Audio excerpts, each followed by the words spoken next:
Greetings. My name is Mike Sieb, president of Getchell Gold Corp.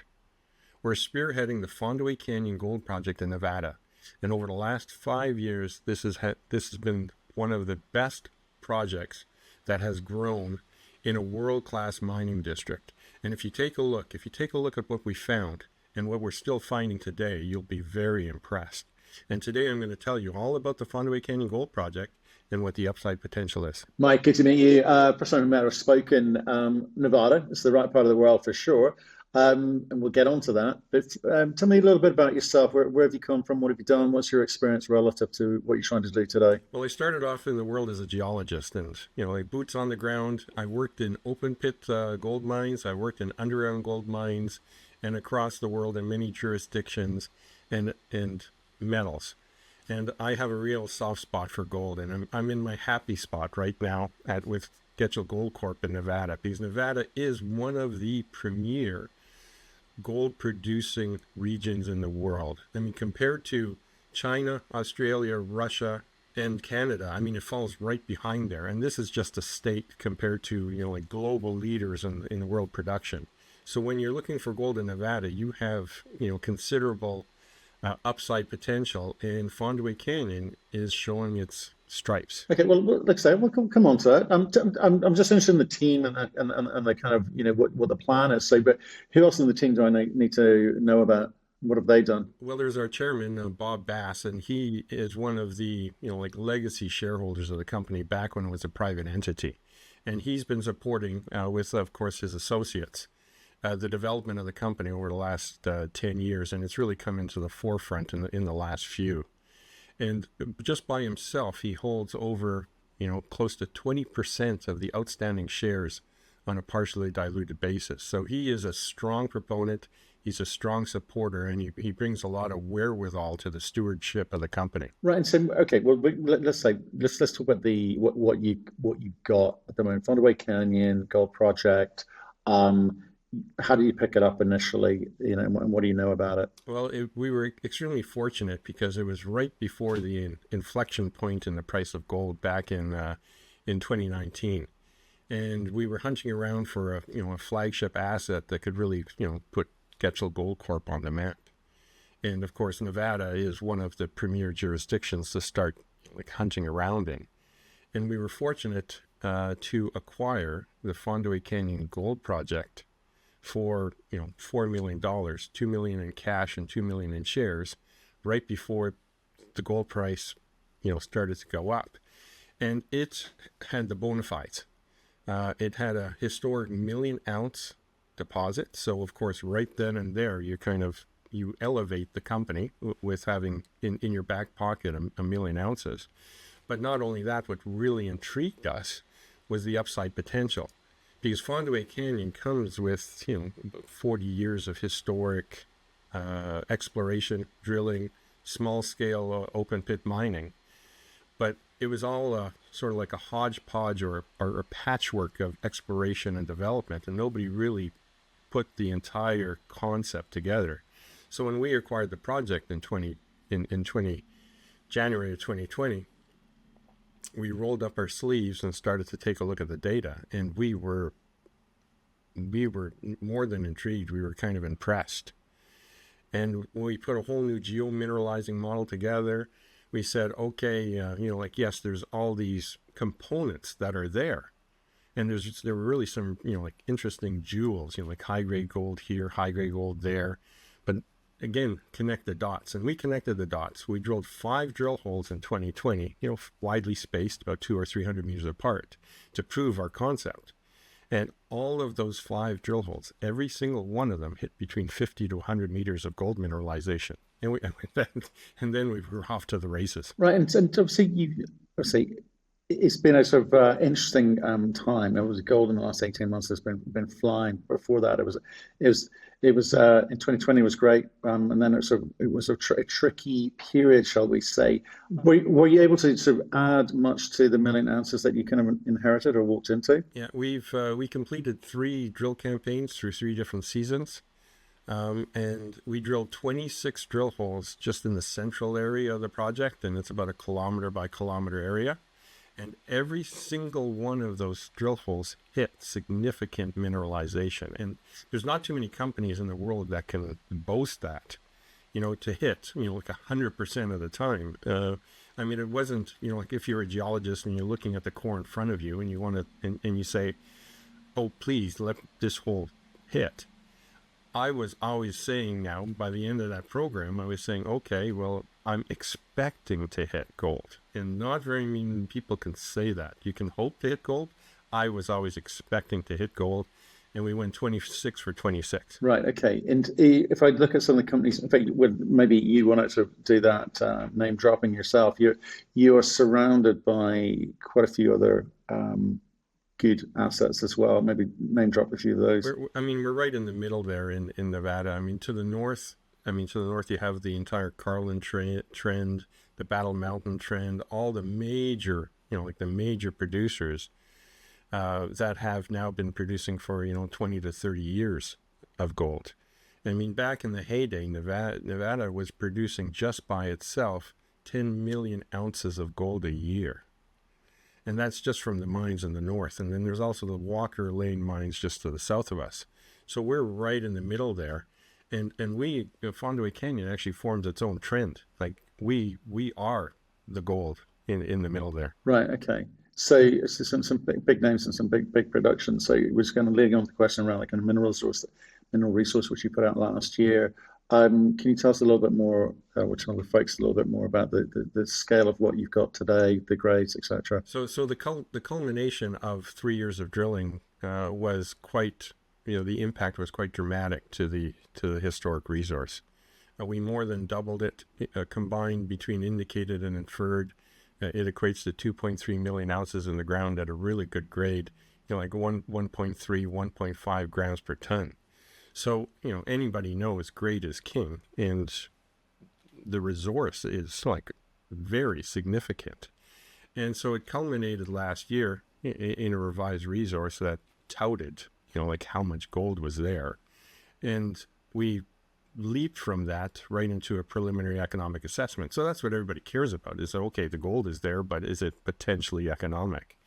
And our preliminary economic assessment, wrote it in spades. It's hugely robust. Everybody who reviewed our, preliminary economic assessment said, hey, like this is the real deal.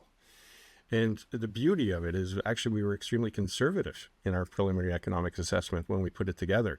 Now, we only used 65% of the resources that we had outlined. So there's huge upside there.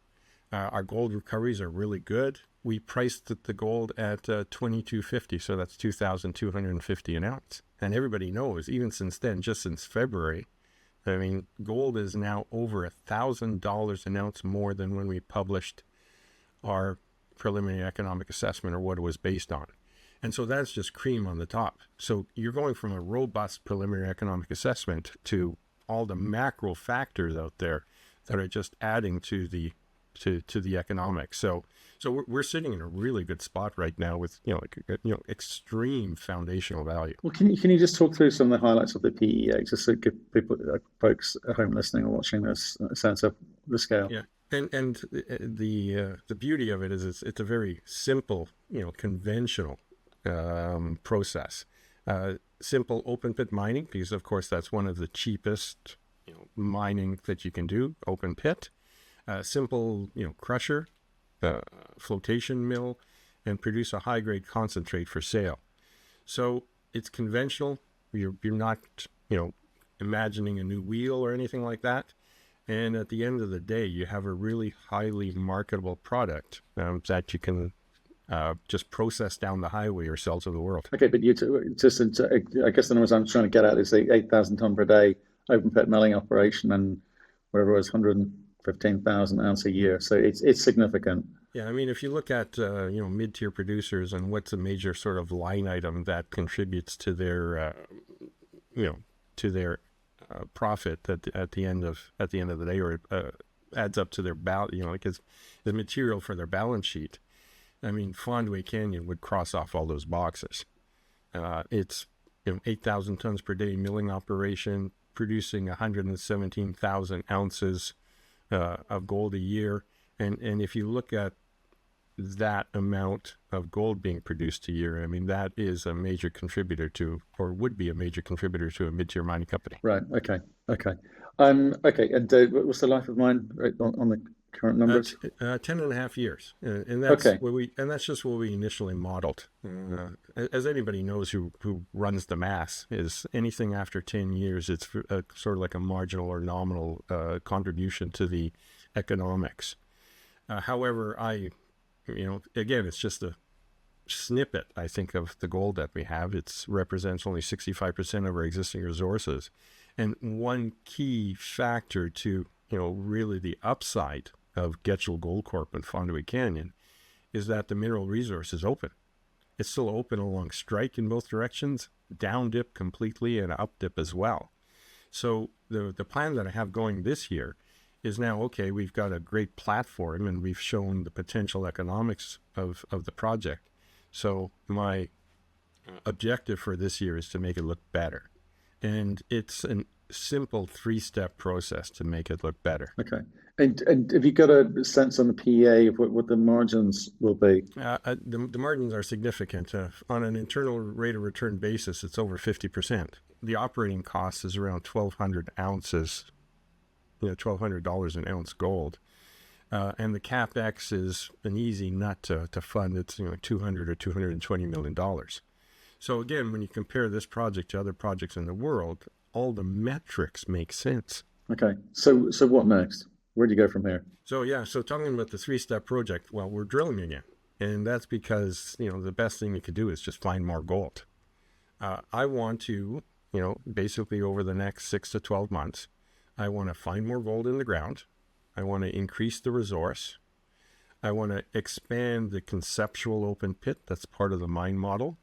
It basically increase the production rate on a daily and annual basis, and work ourselves up, from 117,000 ounces a year to 150,000 ounces a year.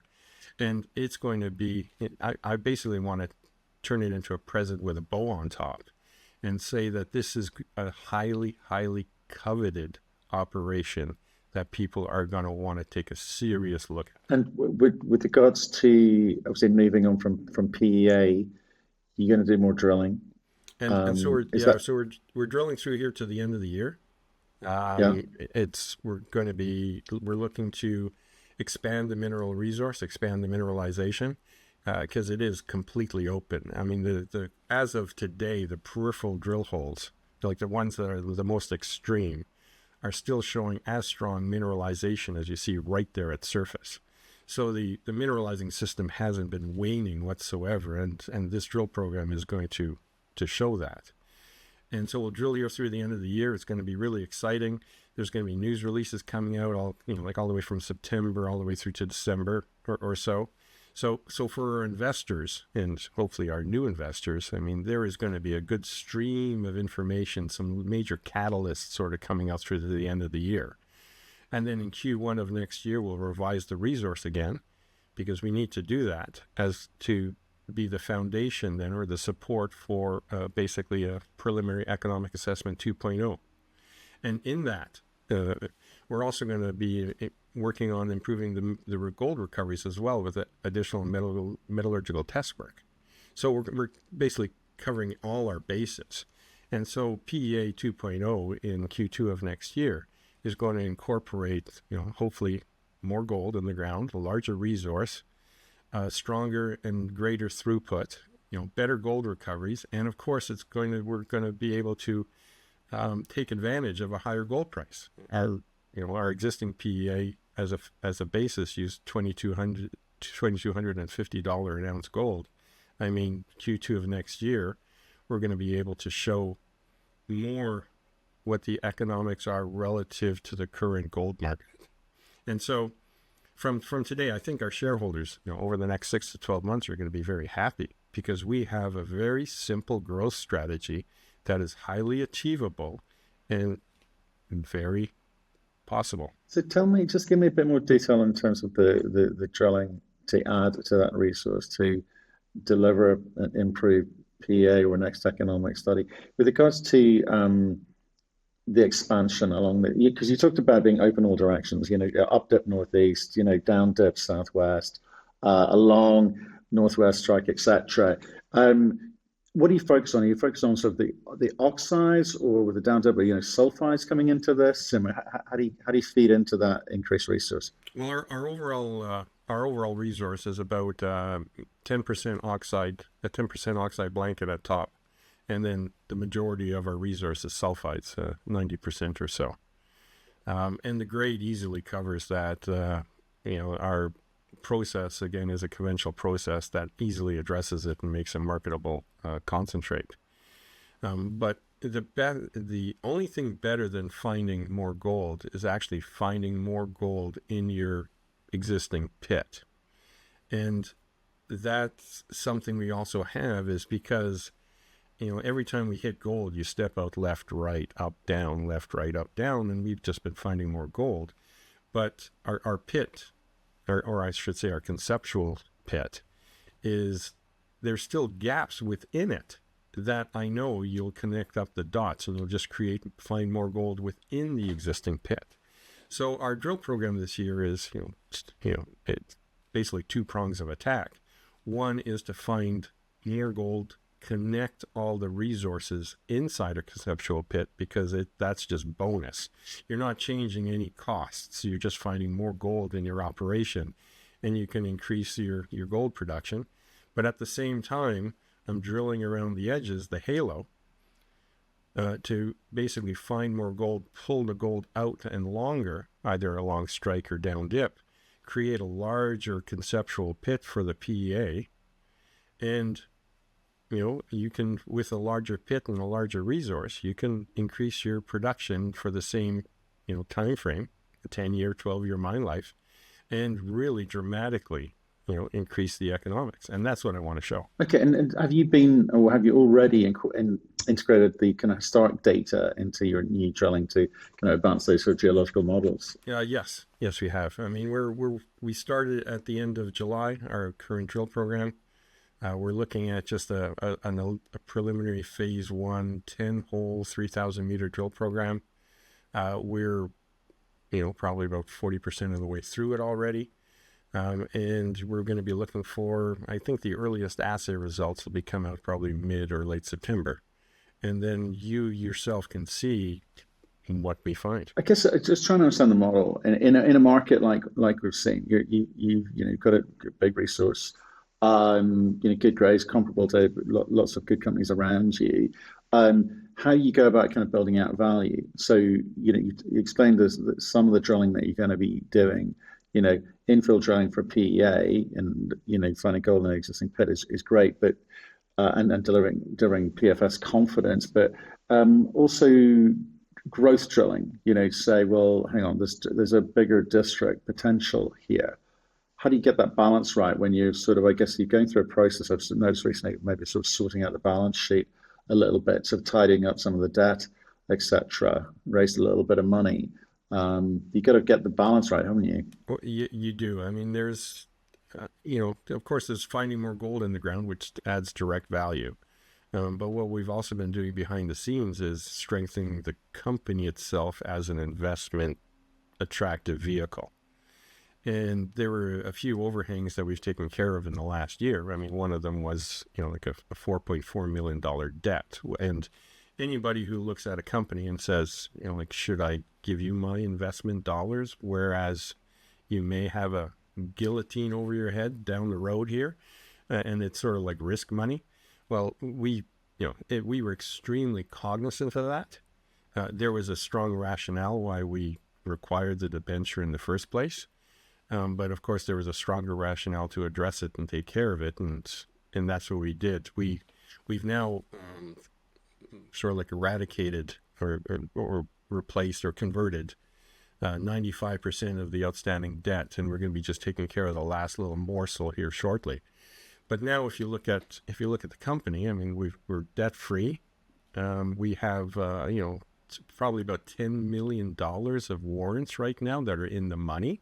So that's like a self-fulfilling prophecy of money coming in. We have $5 million in the bank. I mean, we're very strong. anybody who looks at us, sort of our balance sheet now sees us as a very strong vehicle, and that adds confidence for more investment money to come in. More investment money comes in, and your share price goes up. Combined with being majorly active in the field and all the technical stuff that I've talked about here over the last 10 minutes or so. I mean, this is we've got all the ingredients here for somebody to seriously consider investing in us. Right. So coming back to the part of the question I asked previously, which is around getting that balance on sorting out the balance sheet. You answered that great, and I think it was the right thing to do. I agree with you on that one. With regards to how you approach the drilling in terms of infill on PEA, giving confidence to PFS versus maybe showing the district scale potential of what you've got here, given where you are, right? As you said, you're surrounded with lots of ounces. So how do you manage that allocation discussion? Yeah. And infill is actually the wrong term for what we're doing. Even though it is infill drilling within our conceptual pit, it is actually still expanding the mineralization that has yet to be drilled in that geospatial area. So my goal right now is to take, like the least amount of money, which is a $3 million program, and provide the biggest bang for the buck. And it's right now, infill drilling doesn't necessarily make sense. It's like you're converting inferred resources to indicated. You're spending money in an area that you already know that there's mineralization there. And that is a necessary step that companies have to do, but I don't have to do that yet. I want to basically increase the resource. I mean, combined indicated and inferred, it's 2.3 million ounces. And I want to work, and not necessarily through this drill program, but maybe like phase 1 and phase 2 of drilling. My next big goal here is to work the resource up to 3 million ounces. And then all of a sudden, I mean, even though 2 million ounces is extremely impressive, and if you compare deposits, not in the region and around the world, I mean, 2 million ounces is a lot of dollars in the ground. And I want to work it to 3 million, where it's basically I'm going to be hitting a hammer over people's heads and saying, like just how good this project is. Tell me about the metallurgy you mentioned earlier on. I think the PEA suggests about 84% recovery to concentrate. What are the kind of comps around you? Who are the groups around you that you're similar to, and what numbers are they achieving? And therefore, I guess what I'm getting to is, what increase from 84% do you think is possible if you do more work?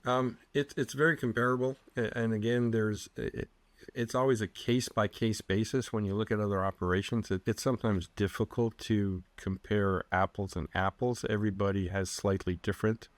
I mean, for example, primarily our deposit is a sulfide deposit, where other deposits are primarily oxide, and they'll treat it completely differently. They're normally smaller deposits. We have the benefit of having a fairly like high grade sort of cohesive body of mineralization that really sort of adds to the benefit of the mine plan. But again, it's classic. If anybody's familiar with the term, classic Carlin style mineralization with the same fluids. I mean, the gold is either encapsulated within the pyrite or semi-occluded, and you do have to have a milling process that frees up the gold. And it's quite fortunate for us is that it's just the standard run of the mill, and I'm going to use that pun. It's a standard run of the mill process, and you're going to be taking the ore, you're going to be crushing it, and you're floating out the pyrite and the gold. And what you want to do is you want to concentrate it into, probably about 8 or 10% of its original mass volume.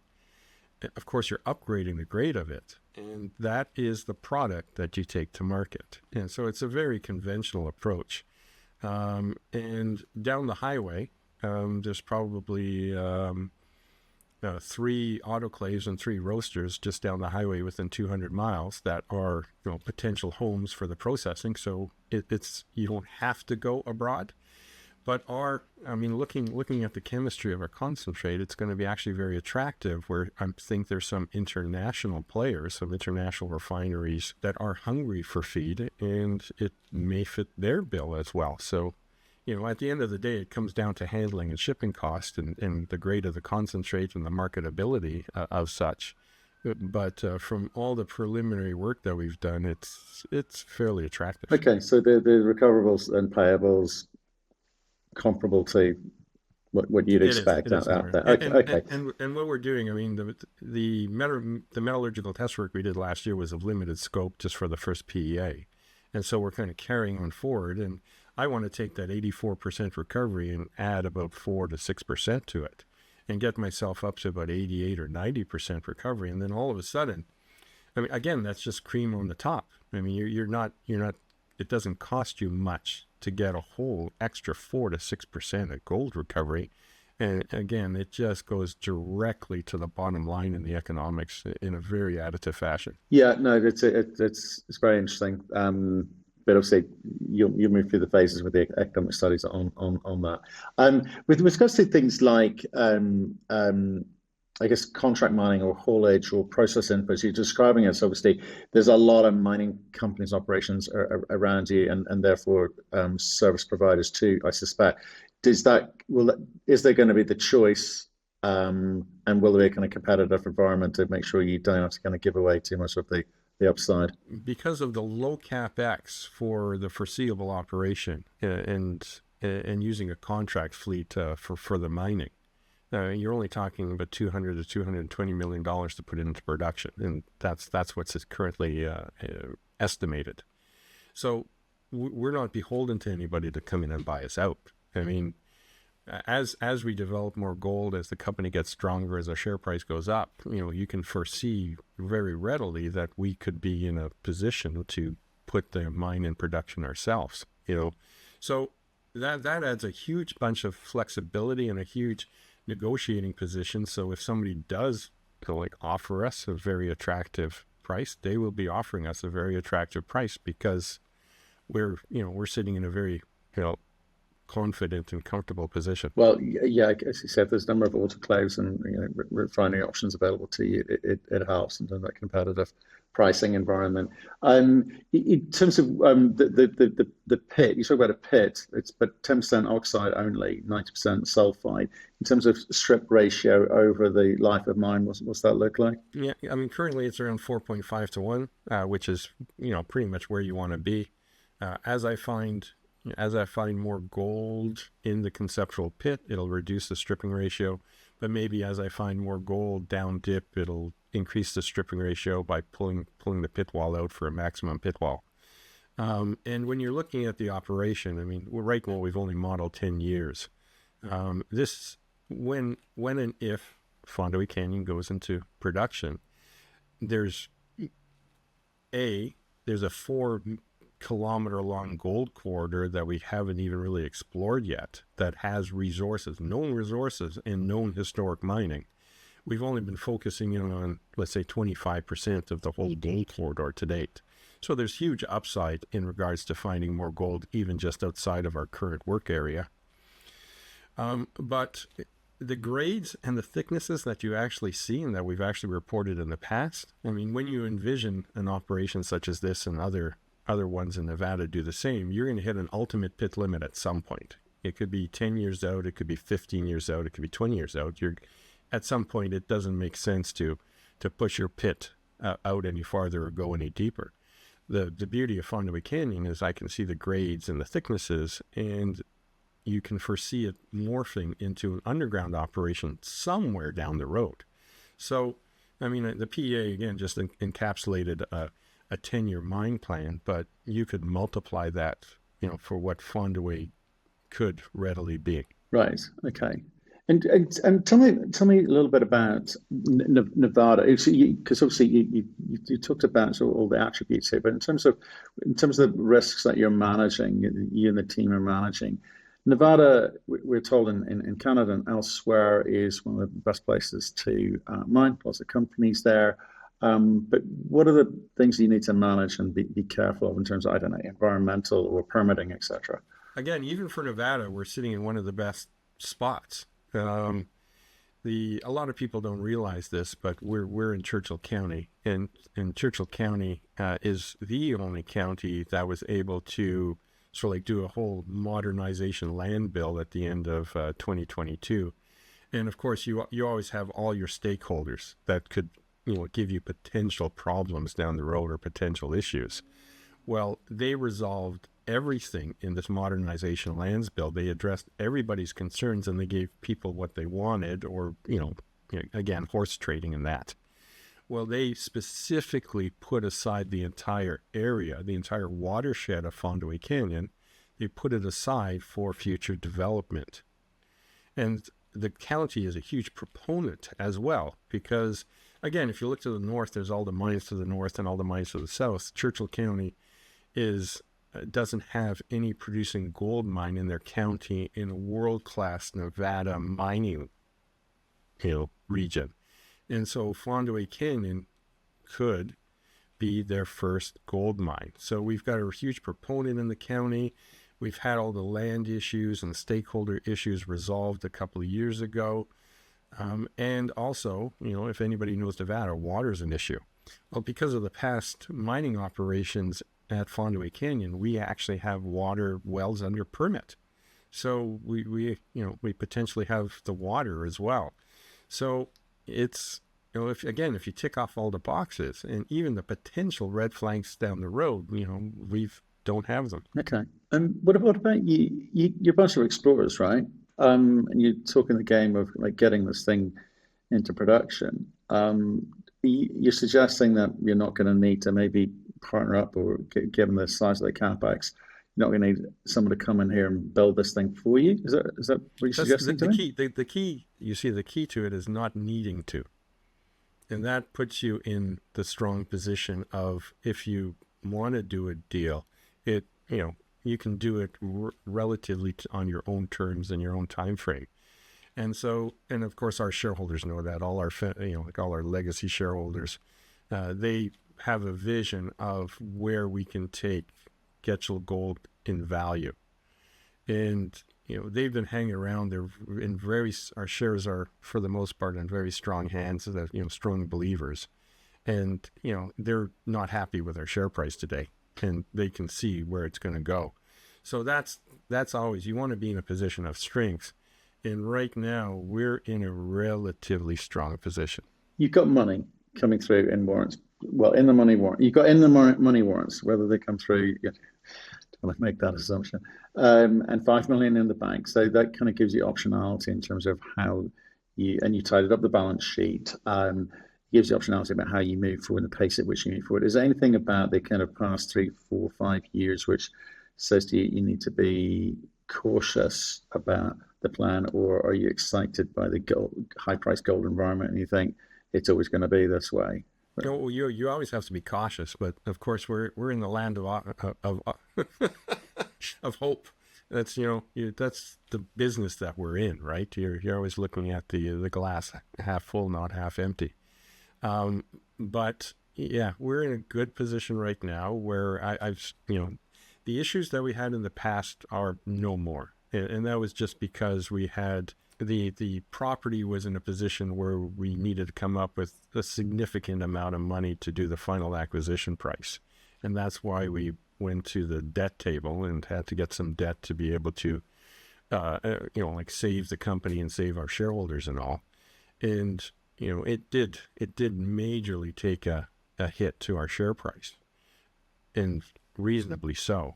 But that's a very untoward hit compared to what we were doing. I mean, we were still putting a really good assays in 2022 that was comparable to anything else we put out, but our share price was going down.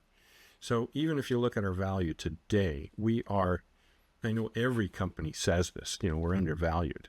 But when you actually look at what we have and what we've done and where we're going, I mean, you can see that we're woefully undervalued.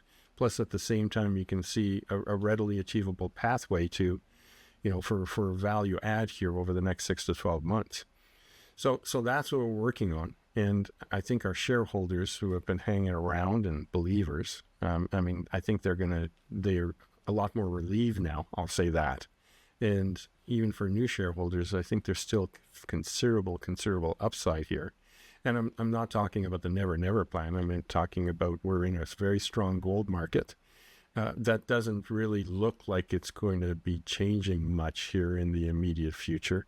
And I think we're going to be major beneficiaries of all the macro fundamental factors coming together, and it's going to reward not just us, but our shareholders. Okay, like I say, in interesting times and great gold price environment, I think the existing shareholders, your message to them was right. Hang on, some of you may be underwater, hopefully many of you aren't, but we're going to get back there. We can execute on the plan that you just outlined, and so maybe just if you don't mind, sort of summing up the things that you think you're going to need to do and show and prove to them, to give them the confidence. Yeah, and I mean through the trials of the last couple of years, like Getchell Gold, the name of Getchell Gold sort of disappeared from the forefront of a lot of people's minds right now. So what we've been doing is behind the scenes, we've just been basically strengthening everything and putting us in a really good position.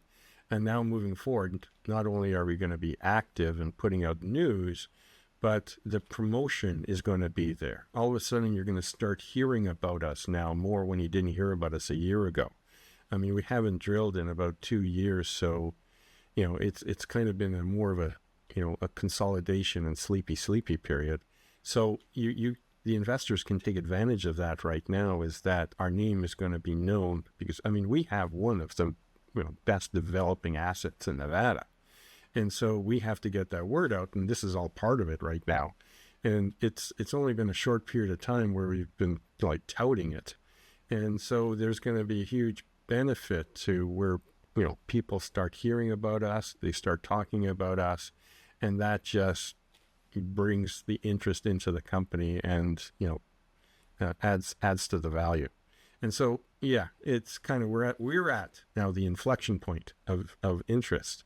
It's kind of like if you go back to gold in 2020, where gold was kind of just sitting there stagnant, and all of a sudden now it just went crazy and everybody started to talk about gold.